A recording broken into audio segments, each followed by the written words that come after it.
Kong Pyrrhos av Epirus flaggskip støter mot et skjær. Masten knekker. Pyrrhos kaster seg i vannet og svømmer mot kysten av Italia. Slik begynner invasjonen som nær hadde stanset Roma for godt. Året er 280 før Kristus. Noen timer før daggry blir den epiriske flåten, 20 000 infanterister, 2000 ryttere og krigselefanter på transportprammer, fanget i en storm utenfor Calabria. Bølgene kaster skipene langs hele kystlinjen. Noen synker umiddelbart, andre blir knust mot grunnene. Pyrrhos når land i live, men mange av dem som la ut over Adriaterhavet sammen med ham hviler allerede på havets bunn. Taranto blir hans redning. Den greske kolonien i Sør-Italia sender skipene sine langs kysten for å samle de overlevende. De plukker opp gjennomvåte soldater og drivgods fra vannet.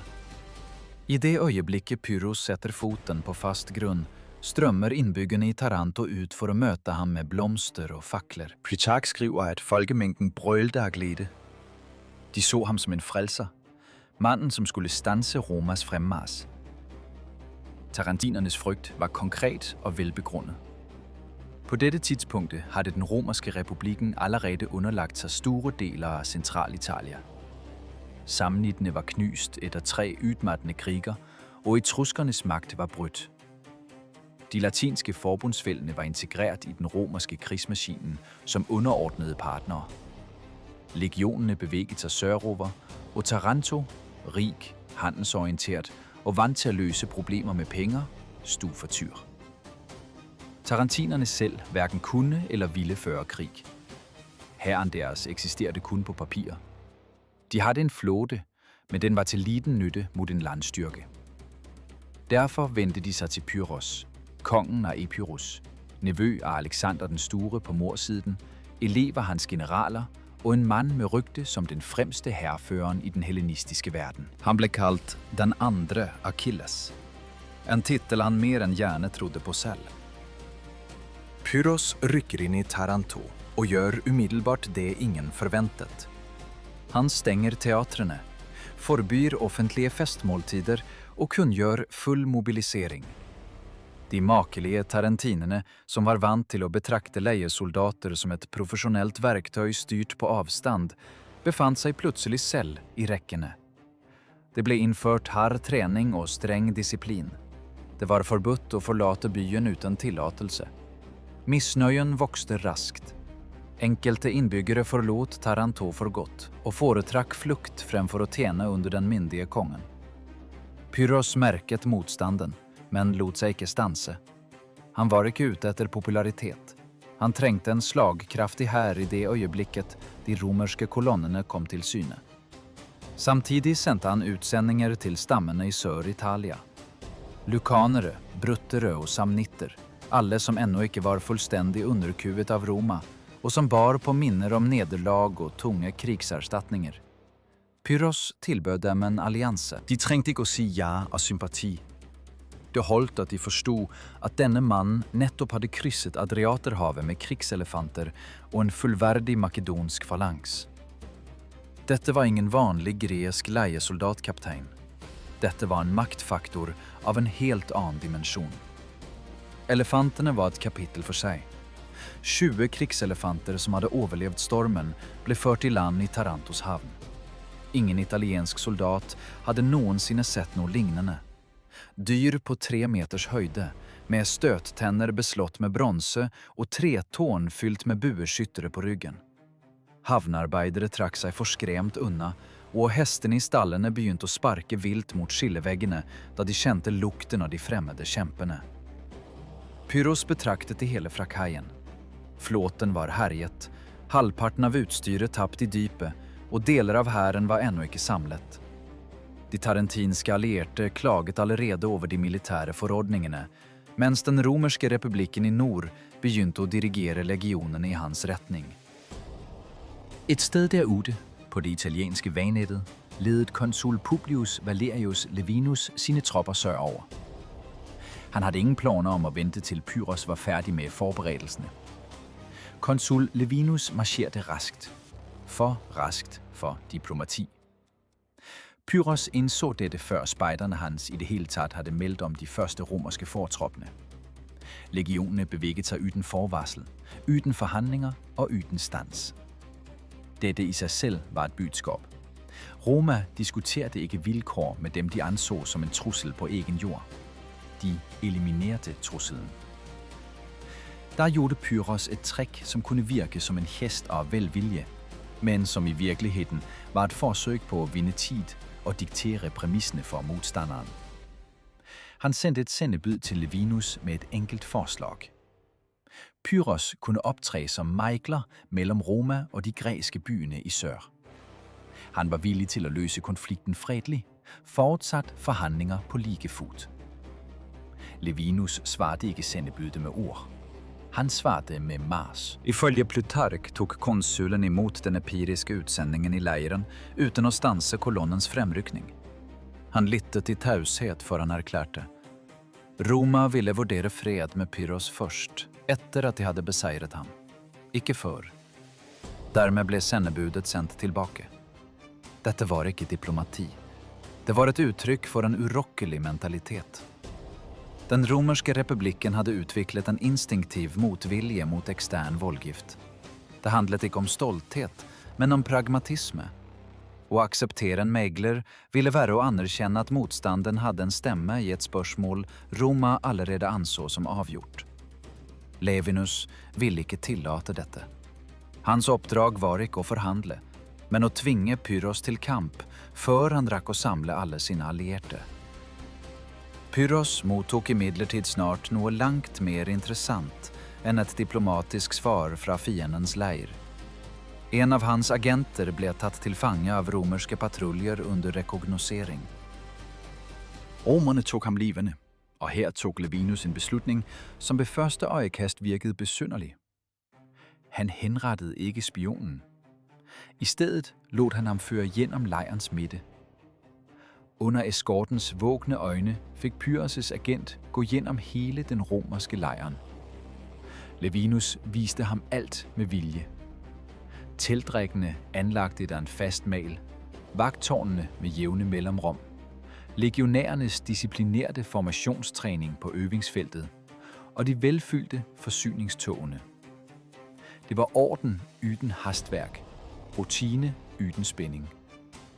Dette var en hær, som ikke bare forberedte sig på krig, den befandt sig i en tilstand af vedvarende beredskab. Derefter blev agenten sluppet fri med en besked til sin konge. Fortæl din herre, hvad du har set.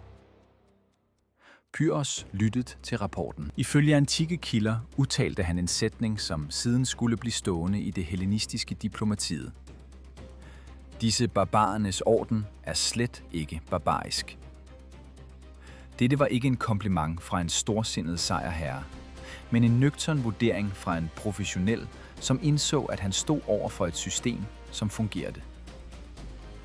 Pyrrhos' observation var træfsikker. En romersk feltlejr var ingen tilfældig samling tropper, men et stykke ingeniørkunst. Hver gang en legion stansede for natten, blev lejren rejst efter en enhetlig standard. Rette gater, faste pladser for hver enhed, voldgrav og palisade. Kvæsteren, tribunene og den menige legionær vidste nøjagtigt, hvor de hørte hjemme. Selv i mørke eller panik vidste alle, hvor de skulle samles. Denne forudsigbarheden var ikke en svaghed, men selve grundvolden for deres stabilitet. Pyrrhos indså, at han ikke stod over for en uorganiseret flok, som kunne skræmmes med elefanter, men et system, som måtte brydes indenfra. Hærene nærmede sig hverandre. Pyrrhos førte sine styrker nordover fra Taranto langs kysten mod elven Siris. Hæren hans bestod nu af rundt 25.000 infanterister, 3.000 ryttere og 20 elefanter. Mod ham ledede Levinus omtrent 35.000 mand. 4 legioner plus allierede kontingenter. Romerne var talmæssigt overlegne. Kvaliteten på tunginfanteriet var et åbent spørgsmål, som begge sider nu var klar til at overvøre med sværd i hånd. Pyrrhos tog stilling bag elven Siris nær byen Heraklea. Elven var grøn, men havde bratte bredder. Den østlige bredden var hans, den vestlige var romersk. Mellem dem lå nogle 100 meter med vand, og det som snart skulle blive en slagmark. Levinus spejdet mod modsat bredt. Han så falanksen. En skog af sarissaer, de 5-6 meter lange spydene, som glimtede i solen. Bag dem stod elefantene opstillet på linje. Et syn ment at virke skræmmende. Levinus lod sig ikke afficere. Han gav ordre om at krydse elven ved Darkøy. Det var endnu mørkt, da Pyrrhos red alene ned til bredden af Siris. Han stansede hesten ved vandkanten og så mod vest. Der, i morgenskumringen, lyste faklene fra den romerske lejren. Højken fra bålene steg ret til værs i den vindstille luften. Læreren sov ikke. Den levede. Pyrrhos betragtede synet længe før han snudede hesten. Det han så samsvarede med spionens rapport. Den romerske læreren var anlagt med matematisk præcision. Voldgrav, palisade og vagter i faste intervaller. Ingen tegn til nervøsitet. Plutark citerer Pyrrhos ord til sine officerer denne morgen. Disse menneskenes disciplin står ikke tilbage for makedonernes. Lad os se, om modet deres er af samme mærke. Dette var ikke opildnende retorik, men en professionel analyse før slaget. Pyrrhos havde bevidst placeret hæren bag elven. Den østlige bredden var højere end den vestlige, en faktisk taktisk fordel. Falanksen hans stod på jævnt underlag, med venstre flanke dækket af en lund. En fiende, som krydsede elven, ville måtte kæmpe sig op skråningen under angreb. Pyrrhos ventede fremdeles på forstærkninger fra lukanerne og samnittene. Planen var at lade romerne krydse, for så at sætte ind et samlet angreb fra sin valgte position. Levinus vælte denne planen før solen stod op. De første, som krydsede Siris, var det romerske rytteriet. Det var ikke bare en fortrop, men et målrettet angreb. Flere turmager reddede i vandet på et bredt parti for at teste bunden. Vandet rak hestene til bygden, bunden var stejnete og strømmen moderat. Det var farbart. Rytterne vendte tilbage, og Levinus gav umiddelbart marchordre. Legionerne begyndte at bevæge sig mod vandet. Det skete med den samme rutineprægede samordningen, som Pyrrhos havde observeret i nattemørket. Kolonnerne spredte sig over flere vardesteder samtidig. Fortroppen gik ud i vandet, fuldt af manipiler med tung infanteri, forsyningstog og ingeniører. Alt bevægede sig efter en fastlagt plan. På den østlige bredden så Pyrrhos vagter bevægelsen, og meldingen nådde raskt kongen. Pyrrhos indså straks, at situationen var ændret. Han kunne ikke længere vente på sine allierede. Hvis legionerne fik etableret sig på hans side af elven, før falanksen var i position, ville fordelen med terrænget gå tabt. Værre var det, at romerne da ville diktere slagets premisser. Pyrrhos gav ordre om fremrykning. Soldatene i falanksen grep sine sarissar. De 5,5 meter lange spydene var ikke skapt for manøvrering, men for en ting – og danne en ugjennomtränglig mur. Och flytten falanks krävde tid och flattlene, nå Pyrrhos visste bedre än någon. Mens hovedstyrken rykket frem, kastet kongen rytteriet sitt mot bredden. Dette var den eneste måten å sinke kryssingen på. Hvis rytterne nådde vannet før romerne hadde sikret fotfeste, kunne de angripe legionærene mens de var på sitt mest sårbare. Midt i elven, eller i det de klatret opp på land. Mellom Pyrrhos stillinger og vadestedene lå det omtrent 800 skritt med åpent lenne. Rytteriet satte i trav, så i galopp. Hover slo mot den tørre jorden. De så elven og de romerske legionærerne, som allerede stod i vandet. De første manipilene hadde nådd midten av Siris. Pyrrhos red selv i spidsen. Dette var hans lederstil. Ikke fra de bakre rekker eller en trygg høyde, men fra fronten. Alexander hadde gjort det samme, og Pyrrhos anså det som en nødvendighet. Soldatene følger dit kongen går. Han var i full rustning, med fjærpridet hjelm og et brystharnisk med gulddekor. Han var synlig på lang avstand. På den vestlige bredden ble han også lagt merke til. Romerske ryttere som allerede hadde krysset elven og holdt på å stille seg opp, så det epiriske rytteriet komme feiende mot dem. Offiserene deres vurderte avstammen, talte sekunder og ga ordre. Det romerske rytteriet snudde for å ta imot støtet. De 2 kavaleriavdelingene braket sammen på sletten mellom elven og falanksens posisjoner. Dette var ikke lenger rekognosering, men dagens første virkelige sammenstøt. Og i dette kaoset inntraff tilfelle som nær hadde endret krigens utfall, før infanteriet i det hele tatt hadde senket spydene. Pyrrhos fikk hesten drept under seg. Et romersk spyd gjennomboret hestens flanke i full galopp. Dyret stupte fremover, og Pyrrhos ble kastet av salen og i bakken med et brak. Rundt ham raste kampen, hover, skrik og metall mot metall. Livvaktene hans kastet seg frem og dannet et levende skjold for å hindre fienden i å nå ham. Pyrrhos kom seg raskt på føttene. Ifølge Plutark krevde han umiddelbart en ny hest uten å vise tegn til forvirring. Men det som fulgte tyder på at kongen innså en alvorlig fare. Ikke for sitt eget liv, men for hærens moral. Han forstod at han var alt for iøynefallende. Det forgylte brystharniske, den høye fjærpryden og kongekappen lyste som en fyrlykt i kampens hete. Enhver romersk rytter og slyngere ved bredden kunne peke ham ut som mål. Det første spydet hadde truffet hesten. Det neste ville treffe ham. Pyrrhos rev av seg hjelmen, løsnet kappen og overleverte dem til sin offiser Megakles. Beslutningen ble tatt på sekunder midt i striden. Logikken var enkel. Hvis kongen var umulig å skille fra en vanlig rytter, ville han være vanskeligere å ramme. Hæren ville fortsette å kjempe, og ledelsen ville bestå. Det var et logisk og riktig valg, men det skapte umiddelbart et nytt problem. Mens Pyrrhos forsvant inn i rekkene uten sine kjennetegn, fortsatte kampen. Rytterkampen ved Siris var et uoversiktlig sammensurium av folk og hester, der ingen så lenger enn til nærmeste mann. Det ble hugget løs fra alle kanter, hester presset mot hverandre, og krigere falt og reiste seg i et evig kaos. Forestillingen for en falangist på bredden var denne. Du står 200 skritt unna og leter desperat etter kongens fjærpryd, det eneste faste punktet i kaoset. Plutselig er den borte. Du ser fiendens ryttere presse dine egne tilbake. Du vet ikke om kongen lever. Du vet ingenting. Denne uvitenheten ble et farlig våpen. Romerske ryttere fikk etter hvert øye på Megakles. Han bar kongens hjelm, kappe og red en staselig hest. Han opptrådte med autoritet og ga ordre. For romerne var det ingen tvil. Dette var Pyrrhos.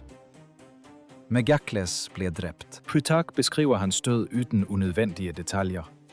Han falt i kamp, slik en kriger skal. Men det som skjedde etterpå skildres inngående, for det kostet nesten grekerne seieren før falangsen i det hele tatt var satt inn. En romersk rytter sikret seg krigsbyttet, den fjærprydede hjelmen og Pyrrhos blodtilsølte kappe. Han red langs sine egne rekker og holdt dem høyt over hodet mens han ropte ut sitt budskap. Ordene druknet i larmen, men meningen var ikke til å misforstå. En bølge av uro forplantet seg gjennom de greske rekkene. Først hos dem som sto nærmest bredden, og så trofeene med egne øyne. Så spredte ryktet seg fra mann til mann. Kongen er drept. Kongen har falt. Detaljene betydde ingenting. Effekten var total. Formasjonen begynte å slå sprekker. Det var ennå ikke full panikk, men skjebnesvangre sekunder med nøling. For en falanks er kampdyktigheten prisgitt den sluttede ordenen, som igjen hviler på disiplin og tillit til ledelsen. Da denne tilliten sviktet, begynte de fremste rekken å se seg over skulderen i stedet for å fokusere på fienden foran seg. I dette kritiske øyeblikket kom Pyrrhos til syne foran hæren sin. Uten hjelm, uten kappe og i et enkelt brystharnisk red han langs fronten.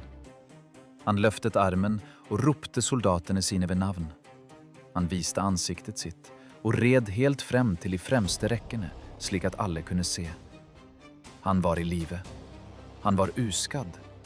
Han var her. Ifølge Plutark tok han hjelmen av flere av sine offiserer og red videre uten hodeplagg, slik at ingen skulle være i tvil. Det tog flere minutter. Minutter der hele formasjonen kunne ha kollapset. Men den holdt. Bølgen av tvil la seg like raskt som den hadde oppstått. Soldatene så kongen sin.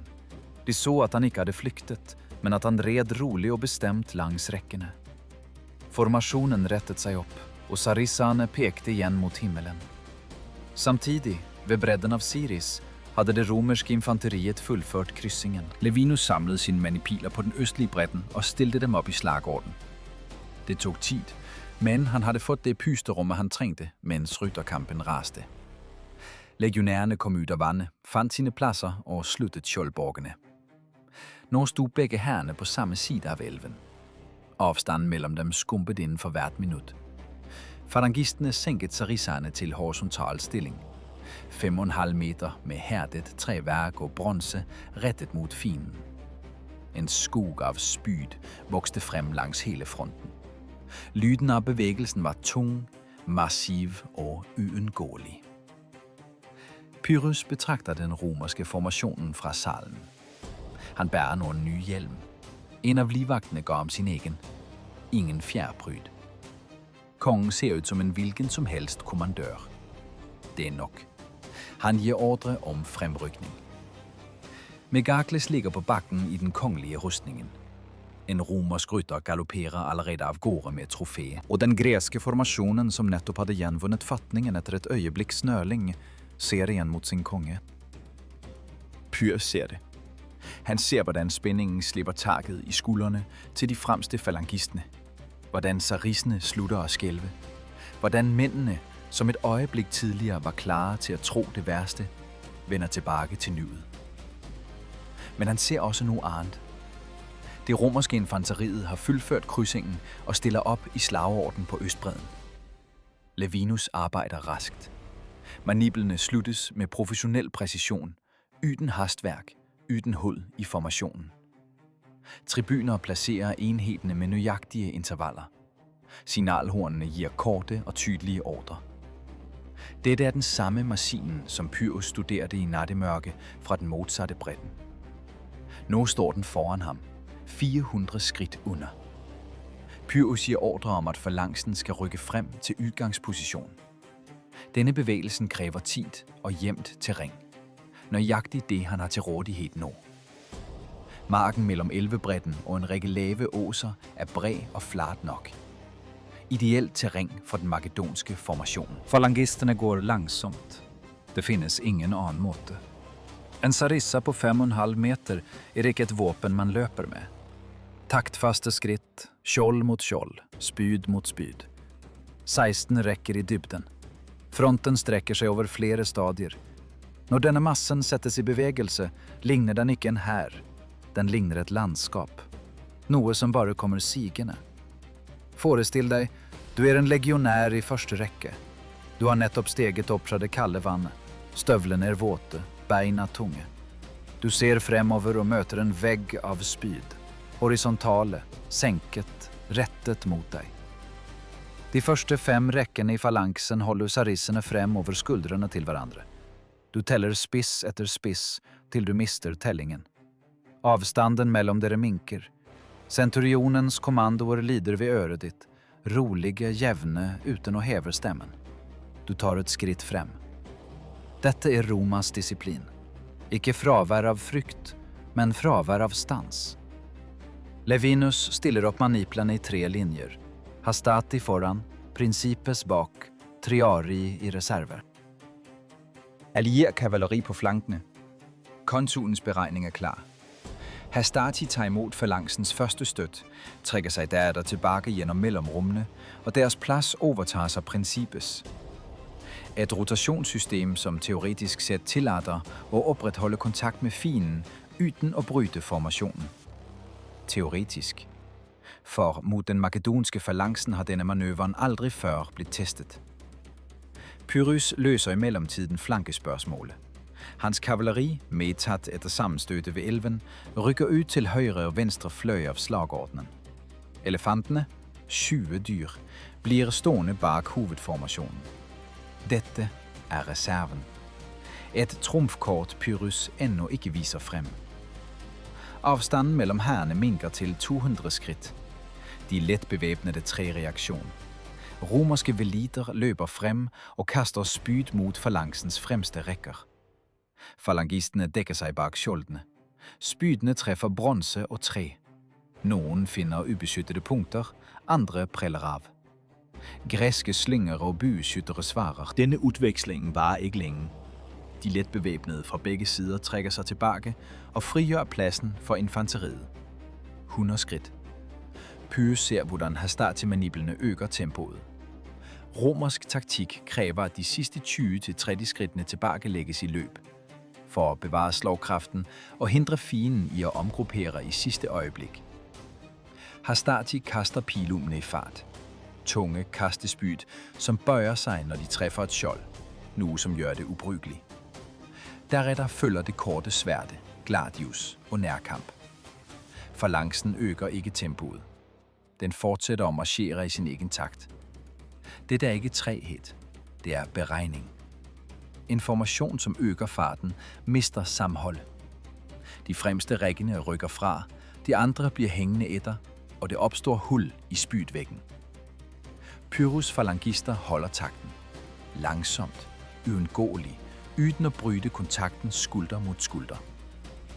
De to formationerne kolliderer. Slaget, når det først indtræffer, ligner ikke det, som beskrives i taler om militær tapperhed.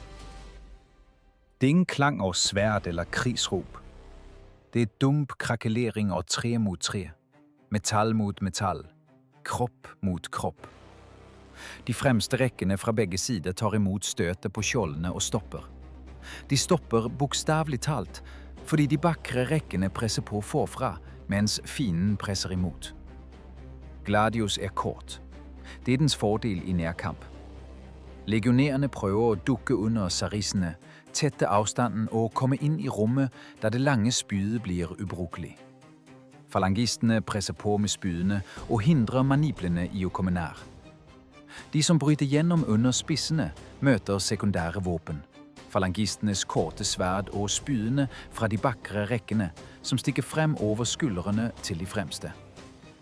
Frontlinjen holder stand. 7 ganger, ifølge Dionysios fra Halikarnassos, rullet angrebsbølgene tilbage for så at kaste sig fremover igen.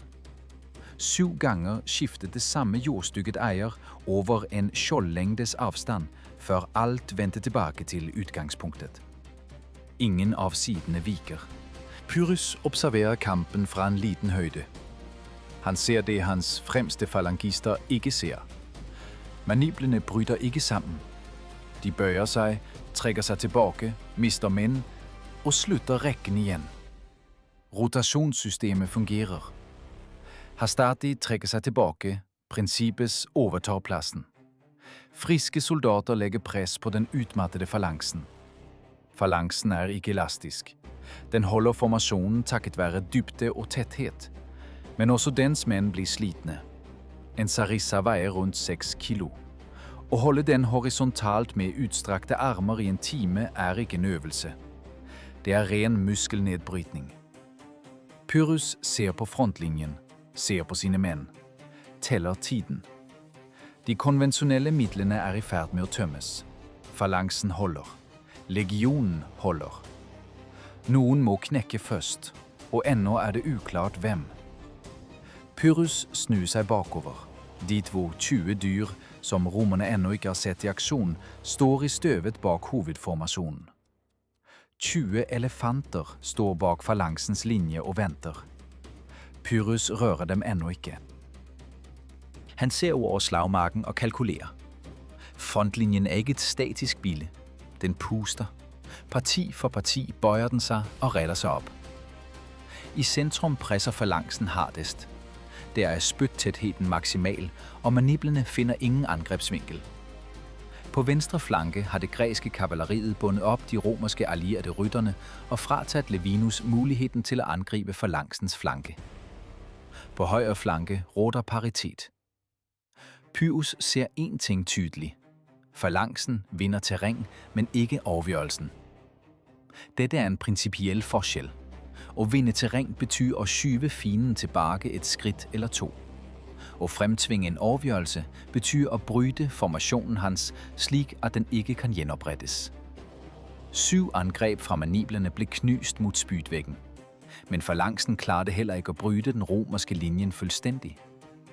Begge systemene støtte mot hverandre med lig styrke. Dionysios fra Halikarnassos skriver om denne konfrontasjonen som en utmattende kamp mellom hærer med lik motstandskraft. Hans ord er teknisk presise. Begge sider demonstrerer nøyaktig det de blir skapt for. Falangsen, en ugjennomtrengelig front. Legionen, en uendelig evne til å gjenopprette formasjonen. Falangsens problem er et annet. Den er monolittisk. Det er dens styrke, men også dens begrensning. Den makedonske formasjonen fungerer på et jevnt, åpent felt med streng disiplin for flankebevakning.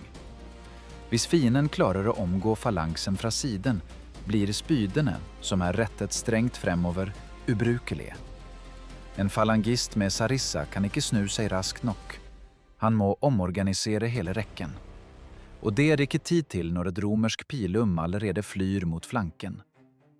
Pyrrhus vet dette bedre enn noen. Det er derfor flankene er dekket av kavaleri. Det er derfor elefantene står i reserve og ikke kastes frem fra første minutt. Han venter på øyeblikket da presset mot sentrum blir maksimalt. På feltet mærkes dette øyeblikket fysisk. I sentrum av kamprekken, der de to formasjonene støter mot hverandre med størst tetthet, bygger det seg opp noe som bare kan beskrives som kollektiv utmattelse. Ikke panikk, ikke tilbaketrekning, bare at mennene i de fremste rekkene på begge sider begynner å bevege seg langsommere. Slagene blir kortere. Skjoldene senkes litt, ikke med vilje, men fordi armene blir tunge. Forestill deg, du er en sarissabærer i andre rekke. Spydet ditt stikker ut over skulderen på mannen foran deg. Du har holdt deg i over en time. Skaftet har gnagd hendene dine gjennom lærstroppene på grepet. Mannen foran deg fikk et slag mot skjoldet og vaklet bakover, mot deg. Du stiver deg av, retter ham opp, setter spydet frem igjen. Du ser ikke hva som skjer bak fiendens første rekke. Du ser bare ryggen til mannen foran deg og flimringen av fiendtlige skjold i åpningen mellom ham og naboen. Du vet ikke om du vinner eller ikke. Du holder bare stand. Levinus ser det samme på sin flanke, fra motsatt side. Princips er allerede i aktion. Hastati er trukket tilbage. Det betyr at han bare har én reserve igjen. Triari. Tunge veteraner med lange spyd. Hastai. Å kaste dem inn nå betyr å vise Pyrrhus at det ikke finnes flere reservemaniper. Å la være betyr å se Princips bruke opp kreftene mot en formasjon som ikke viker. Levinus holder Triari på plass.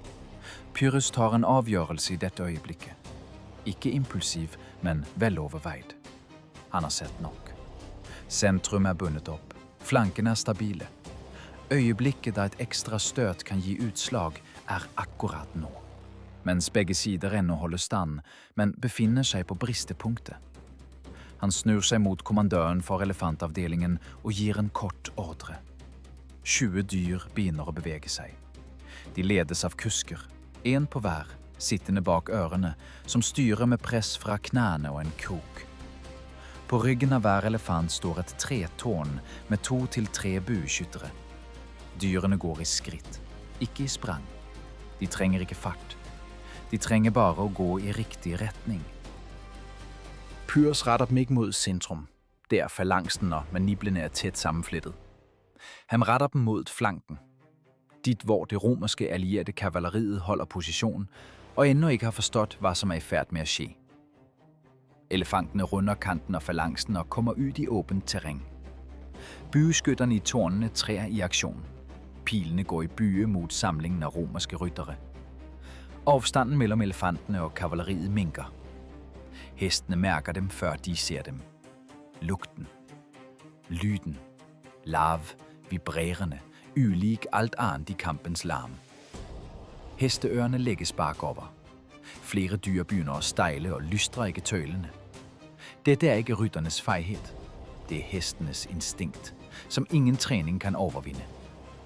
En af de romerske hestene stejler. Rytteren holder sig fast, men naboen klarer ikke længere at holde sin. Hesten snyer sig og bryter ud til siden og ødelægger formationen. Bak den følger en anden, så en tredje. Ikke flugt.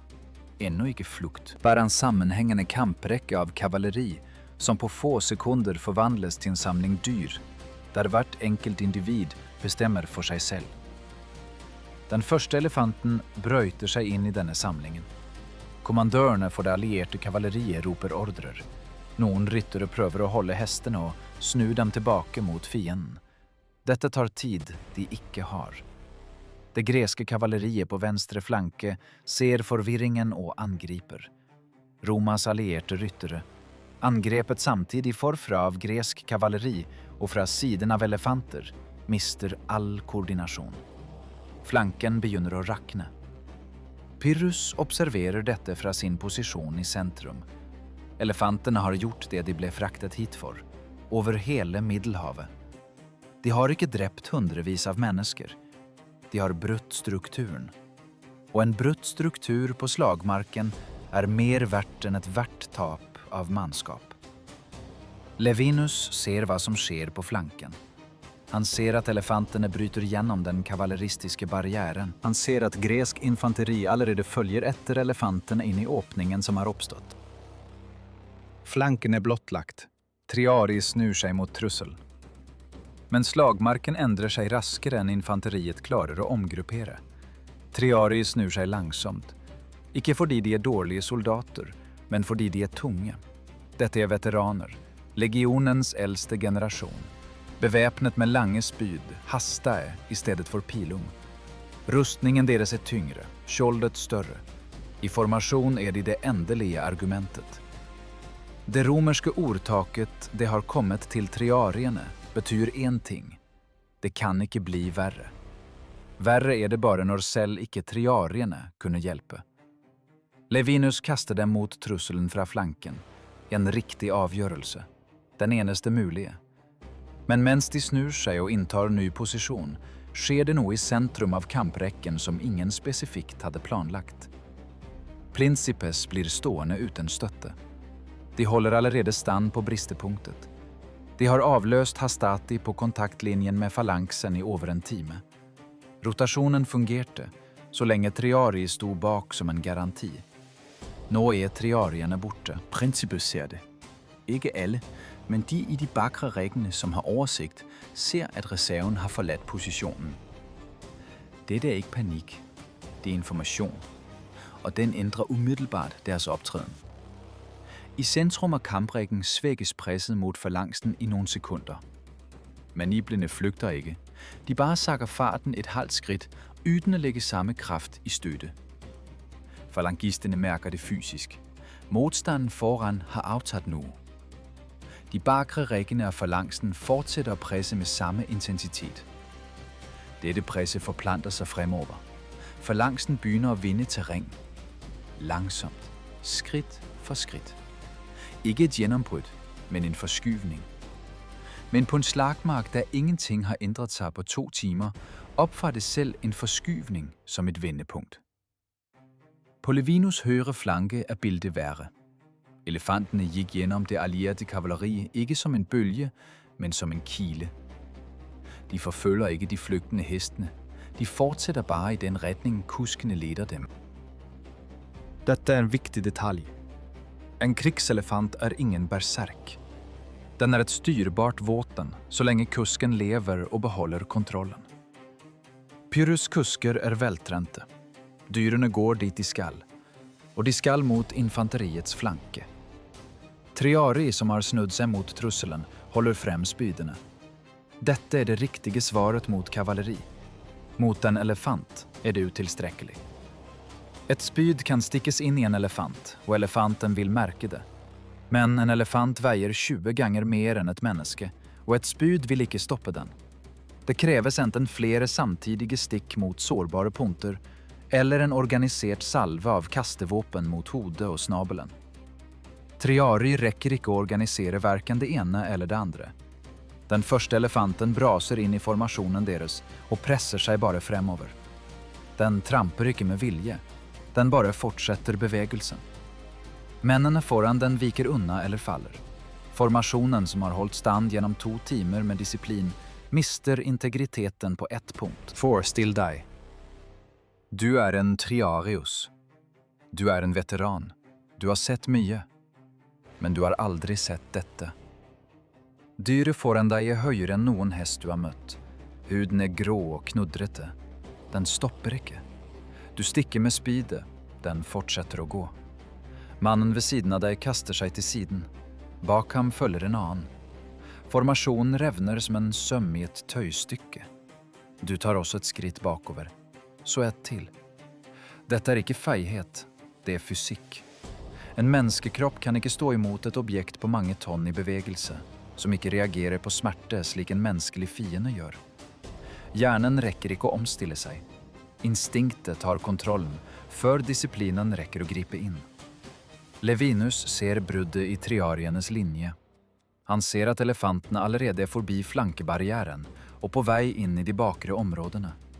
Han forstår hva som vil skje før det skjer. Hvis elefantene når trærne, forsyningene, vil panikken bli ukontrollerbar. Han sender en budbringer til officererne i Bakker Række med ordre om at føre de ikke-stridende bak elven. Det er en rigtig afgørelse. Men det tager tid, og mens budbringeren rier, fortsætter elefantene sin fremrykning. I centrum af feltet bliver situationen et spejlbillede og stikken var for en time siden. Bare i modsat retning. Nå presser falancen langsomt, men ustoppelig Principes bakover. De knuser dem ikke, de bare presser dem. Principes formationen forbliver sammenhængende, men pladsen bag dem minker. Det er ikke længere nu sted at trække sig tilbage. Bag dem ligger bredden of Siris. Vanne. Det er det endelige argumente, ingen ønsker at teste. Pyrrhus observerer feltet fra den samme højden. Han ser, at 3 ting sker samtidig. Flanken er brudt, centrum presser, og Levinus bakre rækker er i y-orden som følger af elefantene. Dette er nøjagtigt det øjeblikke, hele hans disposition blev bygget for. Han snur sig mod kommandøren for det thessaliske kavaleri. Thessalerne er de bedste rytterne i hans hær. De står i reserve bag falancens højre flanke. Pyrrhus peger på bruddet i den romerske linjen, da elefantene brød gennem de allierede rytterne. Ordren er kort. Gå dit. No. Det thessaliske kavaleriet sætter sig i bevægelse. Det runder kanten af falancen og øger farten mod den åbne højre flanken til den romerske hæren. Rytterne ser ikke længere en tæt formation af skjold foran sig. De ser spredte triarii, som reagerer på elefantene, og tomrummet bag dem. Afstanden minker raskt. Lavinus modtager den andre rapporten på få minutter. Den første gjaldt elefantene på flanken. Den andre gælder kavaleriet, som er på vej ind i ryggen deres. Begge rapportene er sande. Begge kræver umiddelbar handling. Han har ikke ressourcer til at svare på begge samtidig. Her er øjeblikket, Pyrrhus har det set for sig helt fra begyndelsen. Ikke en sejr i direkte konfrontation. Ikke en knysing af fienden bit for bit. Det er øjeblikket, da modstanderen går tom for alternativer raskere end truslen forsvinder. På slagmarken ved Heraklea, denne sommerdagen i år 280 før Kristus, befinder den romerske hæren sig for første gang i sin historie i en situation uden taktisk ytvej. Bare én ytvej gjenstår. Tilbagetrækning er ikke det samme som flugt. Endnu. Levinus giver ordre om organiseret retræt. Manibler og Principes begynder at rykke mod elven, mens de holder fronten mod falancen. Det er en krævende manøvre. At rykke under pres uden at bryde linjen. Uden at lade sidemanden til venstre eller højre slippe under raskere end dig selv. Centurionene går langs rækkene og holder tempoet oppe. Sagte. Skridt for skridt. Skjoldene er hævet. Falancen øger ikke farten. Den fortsætter at presse på i sit eget tempo. Dette er Pyrrhus rette beslutning. og ikke kaste falangisterne ud i en hodeløs forfølgelse. En løbende falangs er en opløst falangs. Så snart formationen mister sin sammenhæng, forsvinder fordelen. Pyrrhus holder den i chak. Han lader de tilbagetrækkende principes trække sig under, men yden og lader dem få så stort forsprang, at retrætten over elven kan blive en organiseret omgruppering. Presset ophører ikke et sekund. På højre flanke har det thessaliske kavaleriet allerede trængt ind bag triariernes linjer. Der findes det ingen sammenhængende formation længere. Bare spredte grupper af legionærer, som reagerer på elefantene. Rytterne stormer ikke ind i det tætte infanteriet. De omgår det, kutter af retrætvejene og skaber en trussel fra alle kanter samtidig. Dette ændrer slagmarkens psykologi. En legionær i en organiseret formation kæmper. En legionær, som ser kavaleri bag sig og en elefant ved sin side, begynder at beregne afstanden til elven. Dette er ikke fejhed. Det er overlevelsesaritmetik. Hjernen foretager beregningen raskere end manden selv indser det. De første individerne bryder ud. Ikke fra centrum, men fra kantene. Da presset fra elefantene og kavaleriet er størst, og kontakten med sidemanden allerede er brudt. En mand løber. En anden følger efter. En tredje ser, at 2 allerede flygter og tager samme beslutning. Raskere nå, fordi nøling koster livet. Centurionerne skriger. Nogen blokerer fysisk vejen og holder staven på tværs af formationen. Dette fungerer i nogle sekunder. Så fungerer det ikke længere. Den organiserede tilbagetrækningen af principes, som Levinus havde bygget op med slik omhu, begynder at rakne fra flankene og indover. Forestil dig, du er en princeps i midten af formationen. Du følger ordre, rykker sagte, holder skjoldet hævet, stirrer på falangsen foran dig. Med øjekrogen ser du, at formationen til højre for dig er blevet tyndere. Så endda tyndere. Pludselig er det ingen til højre. Falangsen rykker frem i tomrummet og tryger nu din åbne side. Du er ikke længere en del af en formation. Du er en ensom mand foran en væg af spyd. Du løber. Det er slik en organiseret tilbagetrækning bliver til flugt. Ikke på kommando, ikke efter en bevidst beslutning, men genom en kædereaktion ingen centurion räcker att stoppe. Levinus ser dette fra sin position på flanken. Han ser linjen sin falle fra højre til venstre, som en bølge som forplanter sig langs en snor. Han sender ut budbringere. Budbringerne rir i alle retninger. Noen finner ikke lenger dem de skal levere ordrene til. Elven Siris, bak de tilbaketrekkene, blir både en redning og en fälle. Räddning. Och komme sig over till västbredden där det varken är elefanter eller thessalisk kavalleri. Fälle. En man i full rustning beväger sig sakte i vannet. Mye saktere än kavalleriet som kan inhämta ham. De første legionärerna går ut i elven. Rustningen drar dem umiddelbart ned. De som rakk och kaster den av sig svømmer. De som ikke rakk det søker bunnen med føttene og vasser mens de holder skjoldet over hodet, for piler fra bueskyttene i elefanttårnene regner ned fra bredden. Vannstanden på grunt vann stiger av massen av mennesker som krysser samtidig. Det thessaliske kavalleriet når bredden og stanser. De går ikke ut i vannet. Hästen är ikke egnet for kryssing under beskyttning. Rytterne opererer fra land. Med buer og spyd presser de dem som ännu ikke har kommet seg ut i vannet. Elefantene ved vannkanten stanser også. Driverne holder dem tilbake. En elefant i vannet er ingen kampenhet. Pyrrhus forstår dette. Forfølgelsen ender ved elvebredden. På østbredden ligger det som er igjen av den romerske leiren. Levinus krysser som en av de siste. Ifølge Orosius dekket han personlig overfarten ved å organisere en baktropp av dem som ännu holdt formasjonen. Dette er en liten gruppe. Noen 100 mann som trekker seg tilbake med fronten mot fienden helt til de når vannet. De krysser også elven. Pyrrhus forfølger dem ikke. Han stanser hæren på østbredden og lar falangistene puste ut. Männen sänker sarisserna og sætter sig på bakken. Nogen sætter sig ikke. De bliver bare stående, fordi de ikke har kræfter nok til at rejse sig igen, om de først sætter sig. Slagmarken ved Heraklea forbliver Pyrrhus' domæne. Han riger rundt på hesten, sagte, langs linjen, der kampen raste for nogle timer siden. Han betragter det, som ligger igen. Forladt udstyr, knuste sarisser, bulkede skjold, kropper, græske og romerske om hverandre. Der kontaktlinjen holdt stand i 2 timer. Pyrrhus tæller sine egne. Omtrent 4.000 døde.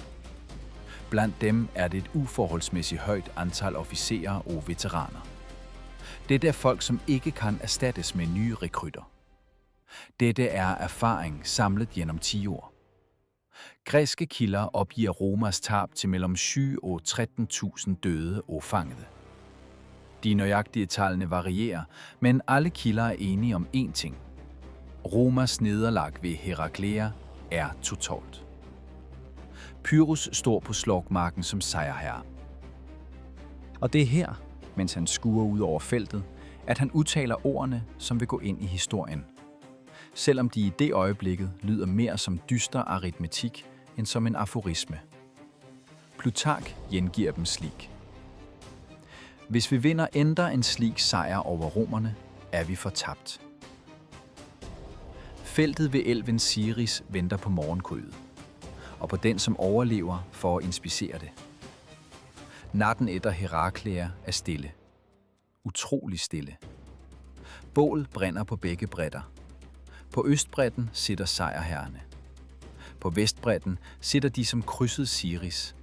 De sitter ved ilten i våde rustninger og tæller, hvem som kom sig over. Levinus går til fods gennem lejren. Yden følge, yden ceremoni. Han ser på ansigtene. Tallene kommer senere. Foreløbig er det bare ansigter. Den romerske lejren på vestbredden er teknisk set intakt. Teltene står, forsyningerne er delvis bevaret, og perimeteren er sikret. Dette er ikke en knust hær i ordets fulde forstand. Dette er en hær, som har tabt et slag, krydset en elv og umiddelbart begyndt med det romerske herregør som standard. Genoprette orden. Vagter er udplaceret, såret er samlet, optællingen af torpene er påbegyndt før daggry. Dette er en vigtig detalje. Ikke heroisk, men funktionel.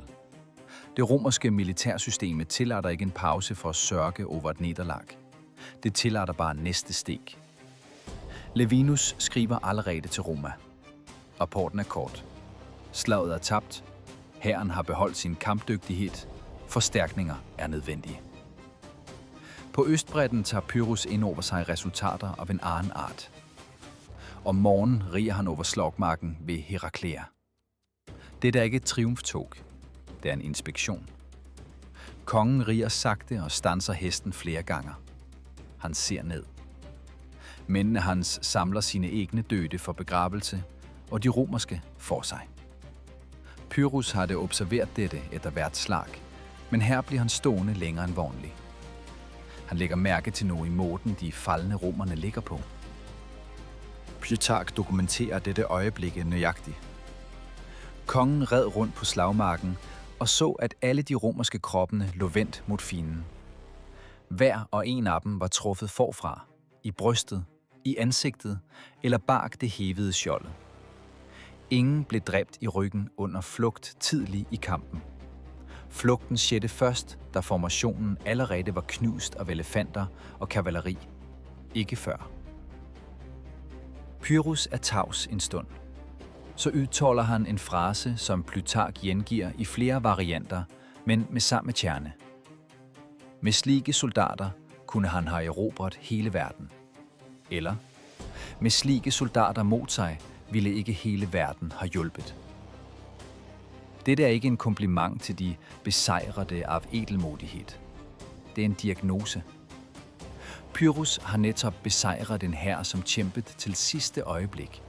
Helt til det var fysisk umuligt at kæmpe videre. Ikke til sidste mand, men til sidste organisatoriske mulighed. Da formationen raknede under elefanter og kavaleri, løb de. Før det aldrig. 7 angreb på falanksen. 7 ganger frem og tilbage. Dette betyder én ting. Næste her vil være akkurat slik. Og den etter der igen. Levinus skriver allerede til Roma etter forstærkninger. Senatet er allerede i gang med at tælle reserverne. Systemet, som producerer slike soldater, standser ikke etter et nederlag. Det stansede ikke etter Alia, da gallerne tog Roma. Det vil ikke stanse etter Heraklea. Pyrrhus forstår dette, mens han står på slagmarken blandt de døde. Hans egne tab er konkrete og uerstattelige. Omtrent 4.000 mand. Blandt dem en uforholdsmæssig stor andel af dem, som ikke kan erstattes med rekrutter. Falangsofficerer. Veteraner, som har fulgt ham hjem om felttogene i Epirus. Mænd, som ved, hvordan falangsen omgrupperer sig under ild, hvordan den holder formationen ved flankeangreb, og hvordan den bevarer sammenhængen, når centrum giver etter. Dette er ikke kundskab fra papyrus. Dette er kundskab i kroppen. Fra tusindvis af timer med fælles bevægelse, skulder ved skulder. Slike mænd findes ikke i Tarentum. Ikke i Sør-Italia. Ikke nærheten. Pyrrhus vandt slagmarken. Han tabte sikkerhedsmarginen. Kineas vendte tilbake med en nøjagtig beskrivelse av hva som venter. Et senat som snakker som konger. En gammel mann i en bærestol som nesten ikke ser, men som ser nok til å si nei. Roma, som teller tapene og umiddelbart begynner å erstatte dem.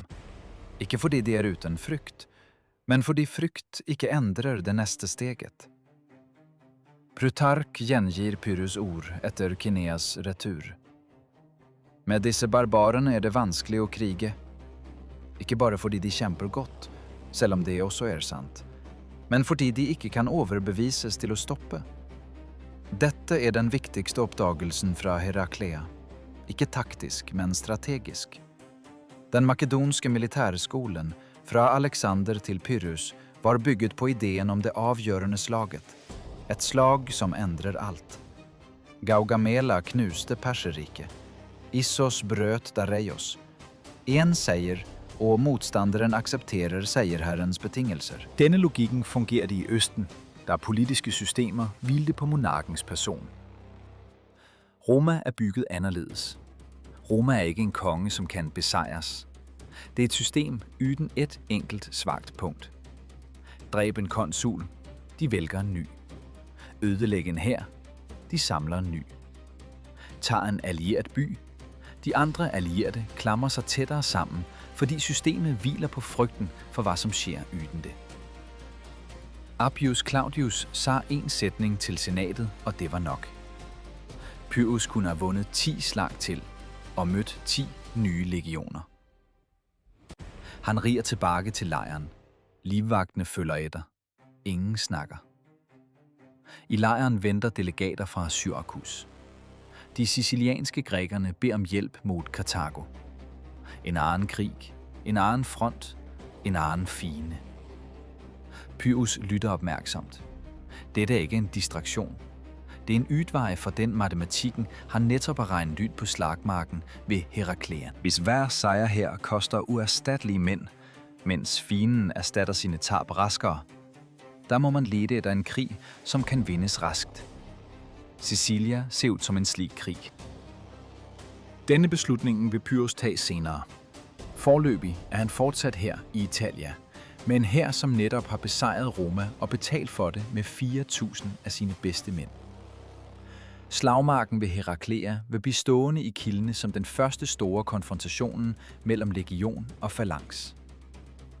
Dionysius fra Halikarnassos, Plutark, Orosius, alle vil de nedtegne denne dagen som et vendepunkt. Før Heraklea blev den makedonske falangsen anset som uovervindelig. Efter Heraklea blev det klart, den vinder, men den afgjør ikke. Legionen taber, men den knækker ikke. Dette er forskellen mellem taktik og strategi. Pyrrhus mestrer taktikken til det fuldkomne. Roma mestrer strategien, uden at indse det selv, ret og slet fordi systemet deres ikke tillod dem at standse. De romerske soldaterne, som lå på denne slagmarken med ansigtet mod fienden, fortalte dette tydeligere end nogen historiker. Ikke med ord, men med kroppens placering. De gik fremover, så længe de kunne. Da de ikke længere kunne, løb de. Men ikke før. Næste generation romerske militærtribuner ville studere Herakleia som en lektie. Ikke som et nederlag, som må overleves, men som en opgave, som må løses. Hvordan bekæmpe falanksen i ulendt terræn, da de lange sarissene mister sin effektivitet? Hvordan neutralisere elefanter? Om nogle år vil det dukke op specialstyrker med fakler og vogner med piker. Hvordan frarøve Pyrrhus hans eneste reelle fordel? Et fladt felt og tid til at stille op formationen. Roma lærer raskere om nederlag end om sejre. Dette er deres vigtigste militære egenskab. En, som ikke står beskrevet i noget reglement. Pyrrhus vil forlade Italia for Sicilia. Han vil komme tilbage. Han vil tabe ved Beneventum i 275 f.Kr., da ulendt terræn vil knække falanksen, og sårede elefanter vil rase bakover gennem egne rækker. Han vil dra hjem til Epirus med restene af hæren. Han vil dø i en gardekamp i Argos. Tilfældig og meningsløst, truffet af en takstein kastet af en gammel kvinde fra et tak. Herakleia var hans bästa slag, det renaste, det mest fullkomne i utförelse. Och det visste också gränsen för vad som kan uppnås med taktisk perfektion mot en motståndare som har ubegränsade mänskliga reserver och manglar instinktet för kapitulation. Fältet vid älven Siris vill gro igen. Sarissene vill råtne. Skjoldene vill ruste. Navnene på de fleste männen som kämpet här på bägge sidor vill gå tapt för historien. Bara spørsmålet Pyrrhus stilte seg selv mens han red over feltet morgenen etter seieren vil bestå. Ikke uttalt høyt, men for seg selv, mens han betraktet de falne romerne som lå vendt mot fienden. Hva må til for å knekke dem som ikke kan stoppe? Han fant aldri svaret. Ingen som prøvde etter ham fant det heller, før det var for sent å sjekke. Si meg mens du ser ut over dette feltet. Ville du risikert enda en slik seier, vel vitende om prisen? Eller ville du trukket deg tilbake for å bevare hæren, men dermed overlatt Italia til dem som aldri slutter å planlegge neste trekk?